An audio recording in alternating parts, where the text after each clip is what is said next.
اس کے ماتھے پر اپنے لب رکھے تھے اور اپنے اندر سکون اترتا ہوا محسوس کیا تھا۔ ارے رو کیوں رہی ہو بیٹا؟ کوئی بات نہیں، اگر پاپا نہیں ہے تو رو مت۔ جو بھی چاہیے مجھے بتانا، میں لے کر دوں گا آپ کو۔ سچی؟ وہ گول گپے جیسا منہ بنا کر بولی تو یارم ہنسی ضبط کر کے رہ گیا۔ مچی، اور ویسے بھی اب سے تو ہم فرینڈز بن گئے ہیں نا؟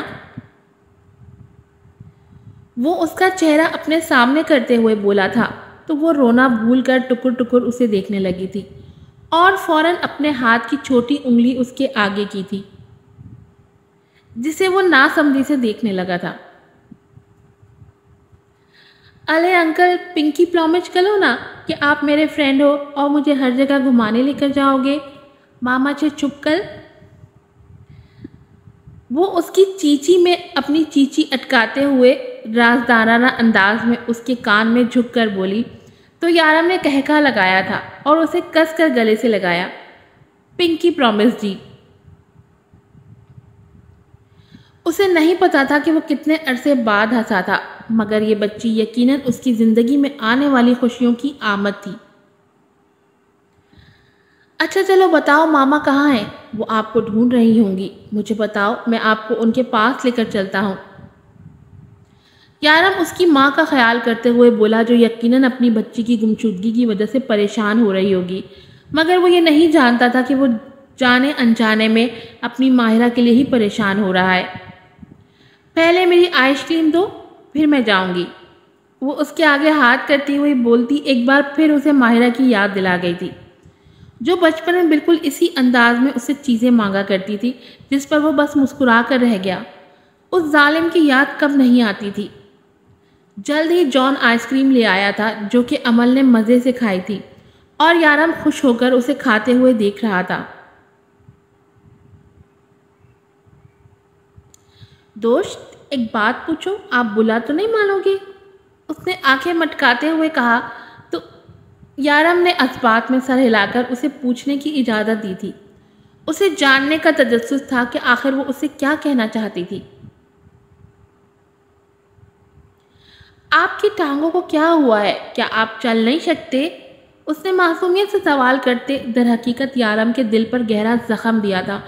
وہ جانے انجانے میں اس کے تمام زخم ادھیڑ کر رکھ گئی تھی جس پر وہ کچھ لمحے بول نہ سکا تو عمل کو خود ہی احساس ہوا تھا۔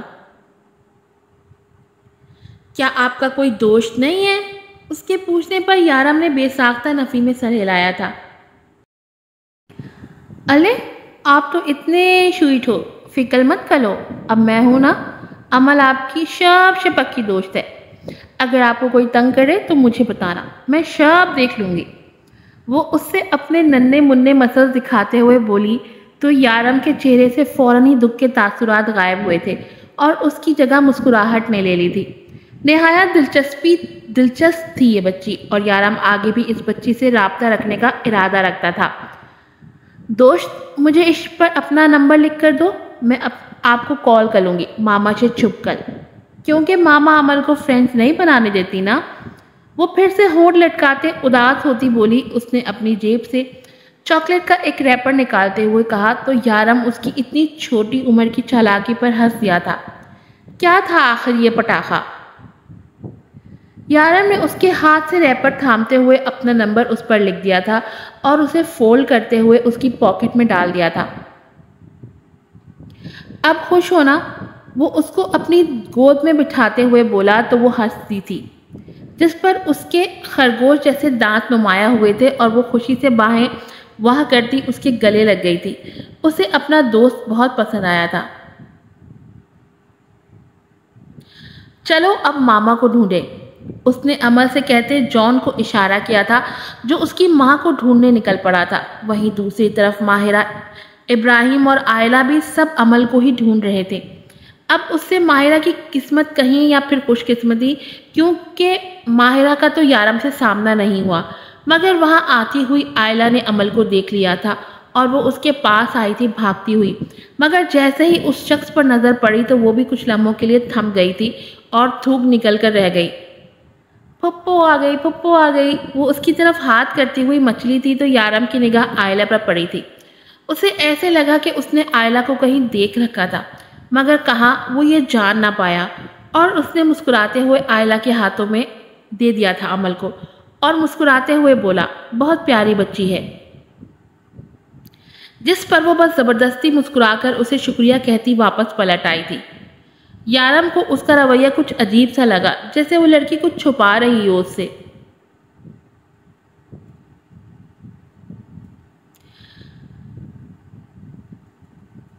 آئلہ کی سانس جیسے اٹک گئی تھی سینے میں، جو دور آ کر ہی بحال ہوئی تھی۔ آخر قسمت نے ان لوگوں کو کن دوراہے پر لا کھڑا کیا تھا؟ آئلہ چاہتی تو ماہرہ کو بتا سکتی تھی، مگر اس نے دل میں ٹھان لی تھی کہ وہ ماہرہ کو کچھ نہیں بتائے گی، کیونکہ ماہرہ اپنے آپ کو بدلنے لگی تھی، اور آئلہ ایسا بالکل بھی نہیں چاہتی تھی کہ وہ ایک کٹھور دل لڑکی بن جائے۔ کہاں چلی گئی تھی میری بچی؟ تمہیں پتا ہے میں نے تمہیں کتنا ڈھونڈا ہے، آئندہ بتائے بغیر ماما کو تم کہیں بھی نہیں جاؤ گی۔ وہ امل کو پہلے گلے لگاتی ہوئی اور پھر جھنجھوڑ کر بولی تھی، اور پھر چٹت چٹ چومنے لگی تھی۔ اس کی تو جان پر بنائی تھی امل کو کہیں موجود نہ پا کر۔ وہ شہروز کے غصے میں امل کو تو بھول ہی گئی تھی، جو کہ اس کے غصے سے بہت ڈرا کرتی تھی، اور تبھی کب وہ نظر بچا کر نکل گئی تھی وہاں سے ان کو پتہ ہی نہیں چلا تھا، اور جب ان کو اس بات کا احساس ہوا تو وہ پاگلوں کی طرح اسے ڈھونڈنے لگے تھے۔ جان تو ماہرہ کی بھی بنائی تھی، مگر سچ شکر تھا کہ وہ مل گئی تھی۔ اگر وہ نہ ملتی تو ماہرہ تو جیتے جی مر جاتی۔ یہی تو آخری کڑی تھی اس کی محبت کی، جو اس کے جینے کی وجہ تھی۔ اگر اب بھی وہ کھو جاتی تو ماہرہ کے جینے کی وجہ ختم ہو جاتی۔ اب زیادہ تر وقت جہان کا عفاف کے ساتھ ہی گزرتا تھا، اور جب بھی عفاف سردار کو دیکھتی تھی تو وہ اپنی راہ بدل لیتی تھی، اور یہ چیز سردار کو اندر ہی اندر سے ختم کرتی جا رہی تھی۔ وہ تمام گناہ چھوڑ چکا تھا اور تنہا کمرے میں بیٹھا اپنے گناہوں پر، اپنی کی گئی زیادتیوں پر غور کرتا رہتا، جو وہ تمام عمر کرتا آیا تھا۔ اسے پچھتاووں کے ناک ڈس رہے تھے۔ اسے اب بھی احساس نہ ہوتا، مگر عفاف کی دوری نے اسے یہ احساس دلایا تھا کہ وہ کتنا غلط تھا، کتنا غلط کرتا آیا تھا۔ مگر وہ بھی کیا کرتا؟ وہ بچپن سے تو ایسا نہیں تھا، نہ اسے ایسا بنانے والے اس کے ماں باپ بھی تھے جنہوں نے اس پر توجہ نہیں دی تھی۔ اسے ہمیشہ ایسا ہی بنایا تھا جیسے وہ بن چکا تھا۔ پیسے کو اس کی طاقت بتایا تھا، ہمیشہ یہ بتایا تھا کہ کیسا پیسہ پھینک کر لوگوں کے منہ بند کرنے چاہیے، اور اپنے باپ سے اس نے یہ سیکھا تھا کہ کیسے محبت کی بجائے ضرورت کو ترجیح دینی چاہیے، لڑکیوں سے افیئر چلانے چاہیے، غلطی پر ہوتے ہوئے بھی اپنے آپ کو صحیح کیسے ثابت کرنا ہے، وہ پیسہ کیسے کرتا ہے، یہ سب کچھ اس کے باپ نے اس کے ذہن میں ڈالا تھا۔ اور اپنی ماں سے اس نے بے اعتباری سیکھی تھی کہ عورت پر کبھی اعتبار نہیں کرنا چاہیے، یہ اسے اپنی ماں کو دیکھ کر معلوم ہوا تھا۔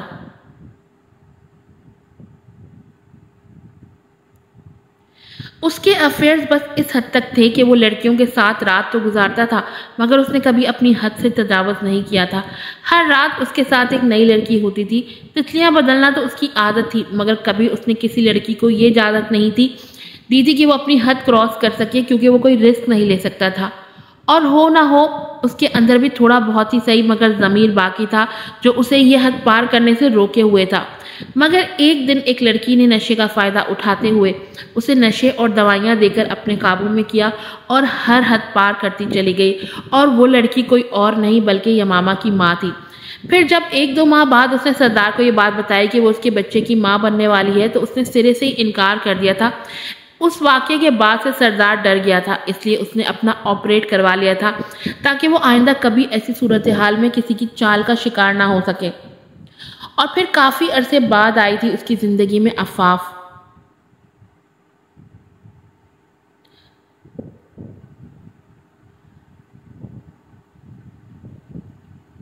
جس نے اس کی توجہ اپنی جانب مبذول کروا لی تھی۔ اس دنیا میں جہاں ہر عورت پیسے کی خاطر اس کی باہوں میں گرنے کے لیے تیار تھی، وہیں وہ لڑکی الگ تھی جو اس سے دور بھاگتی تھی۔ وہ ایک اندھیری دنیا میں اس کے لیے روشنی ثابت ہوئی تھی جو اسے اپنی اور کھینچتی تھی۔ اس بری دنیا میں وہ صرف اسے ایک شبنم کے قطرے کی طرح شفاف لگتی تھی، جو اس کو دنیا کی ہر برائی بھلا دیتی تھی۔ جب وہ ساتھ ہوتی تھی تو سردار کسی اور ہی دنیا میں ہوتا تھا، اور اس نے سردار کو پہلی دفعہ آگے پڑھنے کے لیے نیکسٹ ایپیسوڈ کا ویٹ کریں اور کمنٹس میں اچھی رائے کا اظہار کریں تاکہ نیکسٹ ایپیسوڈ آپ کو جلدی مل سکے۔ یہ رائٹر کا میسج تھا۔ یہاں ایپیسوڈ 10 ختم ہوتی ہے، اب اسٹارٹ ہوگی ایپیسوڈ 11۔ ماہرہ سوچوں میں گھری ہوئی تھی۔ گھر آ کر ایک لمحے کو بھی اس نے عمل کو خود سے دور نہ کیا تھا۔ یہ سوچ کر ہی اس کی جان جا رہی تھی کہ اگر اس کی کوتاہی کی وجہ سے عمل کو کچھ ہو جاتا تو کیسے وہ خود کا سامنا کر پاتی۔ وہ عمل کا سر تھپک رہی تھی اور کب وہ نیند میں چلی گئی اس کو پتہ ہی نہ چلا، جبکہ ماہرہ کی آنکھوں سے تو نیند کوسوں دور تھی۔ اس کے ذہن میں دن کا منظر پھر سے لہرانے لگا تھا جب اس نے شہروز کا دل بری طرح توڑا تھا۔ وہ پہلے بھی شہروز کو منع کرتی آئی تھی، مگر اس کے لہجے میں اتنی تلخی تو کبھی پائی نہیں گئی تھی جتنا آج اس نے خود کو کہتے سنا تھا۔ جو کبھی اس نے پہلے شہروز سے نہیں کہا تھا وہ آج کہہ دیا تھا۔ پہلے تو صرف اس کے لہجے میں غصہ یا بے بسی ہوتی تھی، مگر آج اس کے لہجے میں ہتک تھی۔ یہ کیا سے کیا بنتی جا رہی تھی۔ وہ ایسی تو نہ تھی کہ کسی کا دل توڑ دیتی، جبکہ وہ اچھی طرح جانتی تھی کہ جب دل ٹوٹتا ہے تو کیسا لگتا ہے،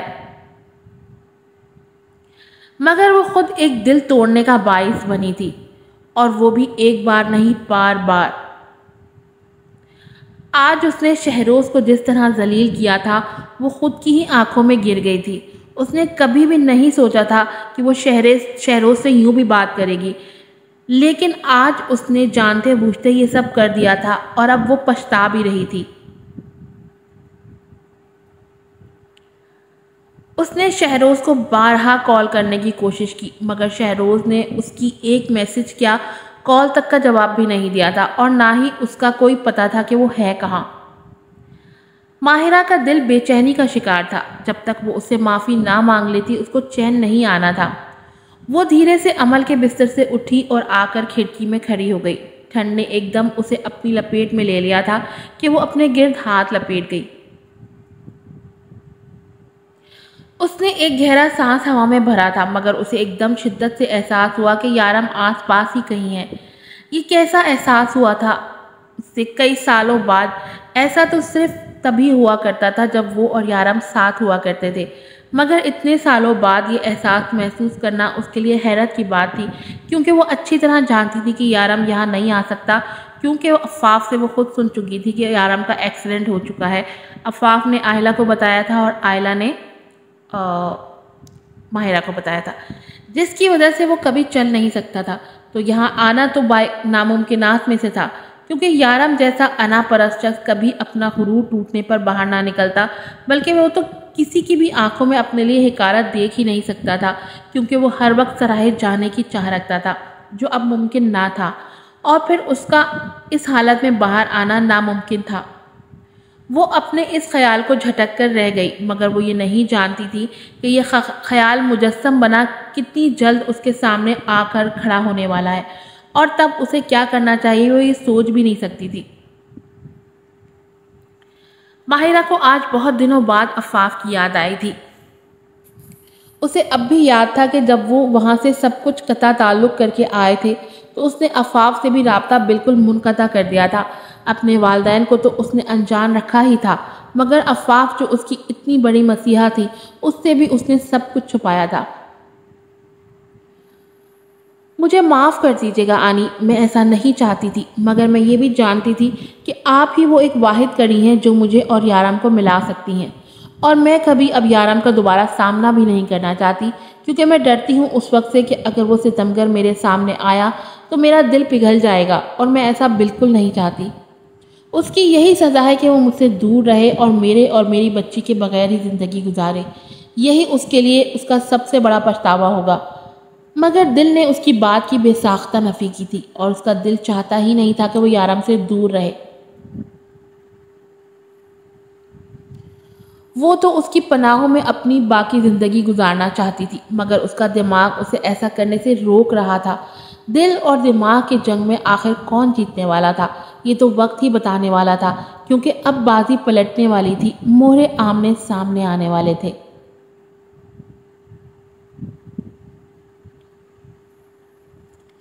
آئلہ، کیا ہوا؟ خیریت ہے؟ میں دیکھ رہا ہوں جب سے تم ہوٹل سے آئی ہو بہت پریشان دکھ رہی ہو، کوئی خاص وجہ؟ کچھ ہوا تھا کیا؟ ابراہیم نے اس کی پریشان حالت دیکھ دریافت کیا، جو بیڈ پر لیٹ تو چکی تھی مگر کروٹوں پر کروٹیں بدل رہی تھی۔ ایسی تو کوئی بات نہیں، آپ بھی تو جانتے ہیں آج کیا ہوا، عمل گم ہو گئی تھی، یہی سوچ کر پریشان ہو رہی تھی میں، اور کوئی بات نہیں، آپ سو جائیں، وہ ہڑبڑا کر بولی۔ مگر عمل تو مل گئی، پھر اس میں پریشان ہونے والی کیا بات ہے بھلا؟ اگر وہ اسے بتا دیتی کہ اس نے یارم کو دیکھا ہے اور یارم بھی اسی ہوٹل میں موجود تھا، بلکہ عمل اس سے ملاقات بھی کر چکی ہے، تو ابراہیم اس سے ٹھیک ٹھاک ناراض ہونے والا تھا، اور یقیناً وہ ماہرہ کو بھی بتا دیتا اور ماہرہ یہاں سے بھی غائب ہو جاتی۔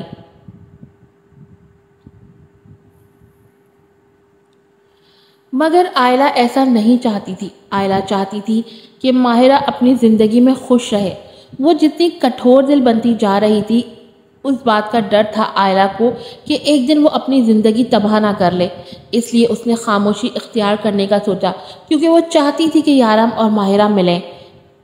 اس میں اگر اسے ان کی مدد بھی کرنی پڑتی تو وہ ضرور کرتی۔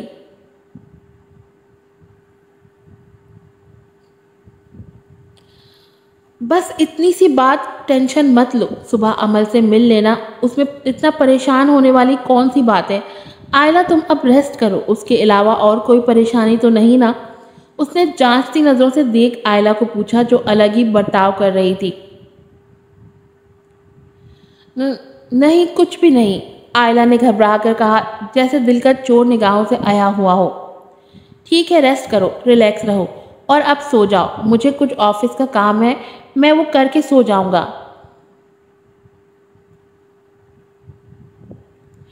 ابراہیم نے یہی سمجھا کہ آئلہ ماہرہ کی وجہ سے پریشان ہے اور اس کی پریشانی کو اپنے سر پر سوار کر رکھا ہے، تبھی اسے تسلی دی۔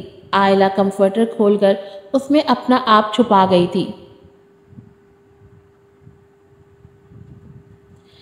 ابراہیم لیپ ٹاپ اٹھا کر باہر نکلا۔ آئلہ نے کمفرٹر سے ایک آنکھ نکال کر اسے باہر جاتے دیکھا۔ اب وہ اس بددماغ شخص کو کیسے بتاتی وہ کیوں پریشان ہے، کیونکہ وہ یارم کو یہاں دیکھ چکی تھی۔ اف خدایا، میری مدد کر، وہ بڑبڑا کر رہ گئی۔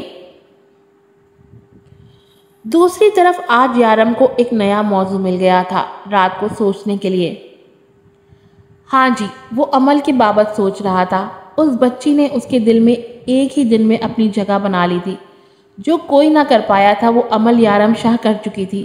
وہ اتنے سالوں بعد یارم کے چہرے پر سچی خوشی لانے کا ذریعہ بنی تھی۔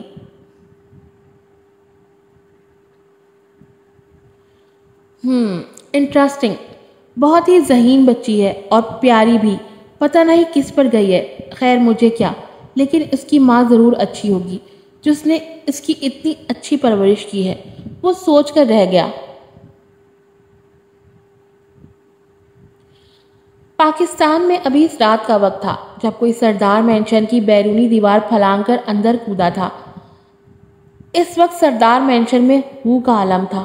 ہر کوئی خواب خرگوش کے مزے لے رہا تھا جب مینشن کے تمام سیکیورٹی سسٹم کو ہیک کر لیا گیا تھا اور خصوصاً CCTV کیمرے بند کیے گئے تھے۔ چوکیدار بھی اس وقت مزے سے ٹن ہوا پڑا تھا، اسے خبر بھی نہ ہوئی کہ کوئی اس کی نیند کا فائدہ اٹھاتا اندر آ چکا تھا۔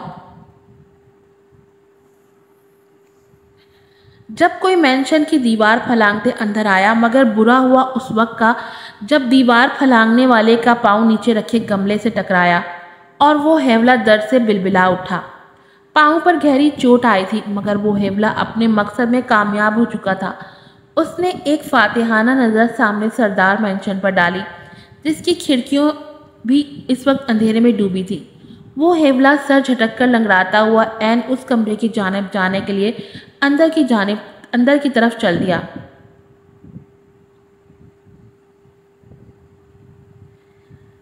یمامہ، جسے اپنی طبیعت آج بوجھل لگ رہی تھی، نہا کر رات کے پہر واش روم سے باہر آئی اور ڈریسنگ مرر کے سامنے اپنے بال سکھانے لگی جب اسے کسی کی موجودگی کا احساس ہوا۔ مگر یہ سوچ کر وہ سر جھٹک گئی کہ رات کے پہر بھلا کون ہو سکتا ہے اس کے کمرے میں، لیکن جیسے ہی اسے آئینے میں کسی کا ہیولا دکھا اس کا سانس سوکھ چکا تھا، کیونکہ وہ ہیولا قدم قدم چلتا ڈریسنگ کے قریب آ رہا تھا اور یمامہ جو بے چین کھڑی تھی اس کی جان لبوں پر آ رہی تھی، مگر وہ اپنا ڈر ہرگز اس پر ظاہر نہیں ہونے دینا چاہتی تھی۔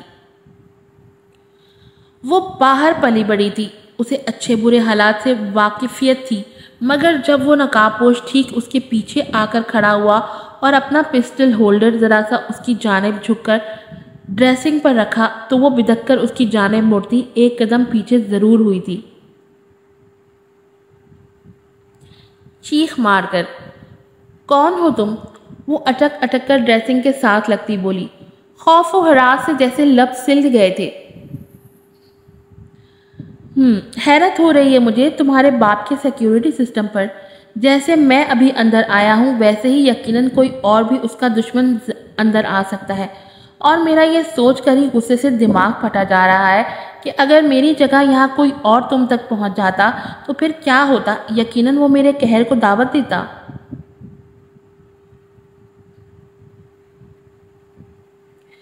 آئندہ تمہارے باپ کو یہ ٹپس ضرور سکھاؤں گا کہ سیکیورٹی سسٹم کیسے ٹائٹ کیا جاتا ہے اور کیسے اپنے گھر کی عزت کی حفاظت کی جاتی ہے، جو کہ وہ کبھی کر نہیں سکا۔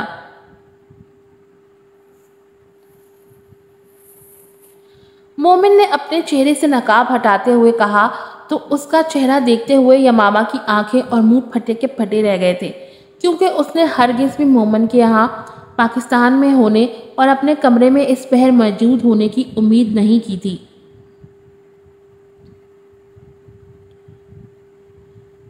یہ اس کے لیے ایک ناقابل یقین منظر تھا۔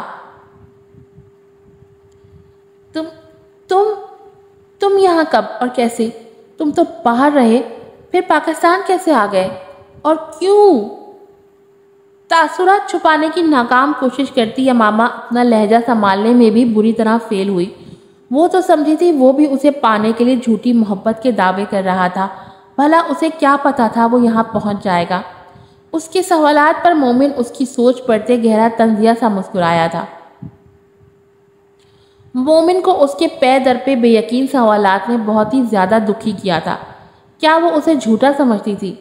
اس نے اب بھی ضبط سے سرخ آنکھوں سے اسے دیکھا، حالانکہ وہ جانتا تھا، اچھی طرح جانتا تھا کہ اس کی بے لوث محبت، وہ سچے جذبوں پر منحصر اظہار محبت یمامہ کے لیے صرف اور صرف ڈرامہ تھا، مگر پھر بھی اسے اس کی بے حسی پر طیش تھا۔ مومن ایک قدم اور آگے ہوا تو وہ لرز کر پیچھے ہٹی، آخر ڈریسنگ پر ڈہ جانے والے انداز میں بیٹھ ہی گئی۔ عفاف کی لائی ہوئی چیزیں نیچے گر کر زمین بوس ہوتی ٹوٹ چکی تھی جب مومن نے اس پر ذرا سا جھک کر ڈریسنگ پر اس کے دونوں اطراف اپنے ہاتھ جمائے اور اس کی گرم سانسوں کی حدت یمامہ کو زندگی میں پہلی بار اپنا ماتھا جھلستا ہوا محسوس ہوا تو اس نے زور سے آنکھیں بند کر لی۔ کیا ہوا؟ مجھے یہاں دیکھ کر اچھا نہیں لگا، یا تم یہ سمجھی تھی کہ میری محبت تمہارے باپ کی طرح کھوکھلی ہے؟ مگر معاف کرنا محترمہ، میں تمہارے باپ جیسا کمزرف نہیں ہوں جو اپنی محبت کو بیچ راہ میں تنے تنہا چھوڑ دوں۔ آج کی سپر ڈوپر میگا ایپیسوڈ یہیں پر ختم ہوتی ہے۔ امید ہے آپ کو پسند آئی ہوگی اور ٹھیک ٹھاک آج آپ لوگوں کی تسلی بھی ہو گئی ہوگی۔ اب اگر آپ لوگوں نے اچھے ریویوز نہیں دیے اور مجھے اس کے اوپر ویوز نہیں ملے، اگر اس ایپیسوڈ پر 1 کے ویوز نہیں ملے نا تو نئی ایپیسوڈ نہیں آئے گی۔ جب تک اس کے اوپر 1 کے ویوز نہیں ہوں گے تب تک نئی ایپیسوڈ نہیں آئے گی بالکل بھی۔ چلے جلدی سے چینل کو سبسکرائب کر دیں، ویڈیو کو لائک کر دیں، شیئر کر دیں، اور ناول کے آخر میں میں نے میری بارش ہو تم کا اسنیک لگایا ہے، وہ ضرور پڑھیے گا، اور میری بارش ہو تم ناول بھی ضرور پڑھیے گا۔ ناول بیس کرتا ہے ایک انوسنٹ سی جرنلسٹ پہ اور ایک ہینڈسم سے پولیٹیشین کے اوپر۔ پھر ملوں گی آپ سے نئی ایپیسوڈ کے ساتھ۔ اچھا، اس کے بعد انا سے فنا بھی لگے گا انشاءاللہ اگر ایپیسوڈ ریڈی ہو گئی تو۔ پھر ملوں گی آپ سے نئی ایپیسوڈ کے ساتھ۔ السلام علیکم۔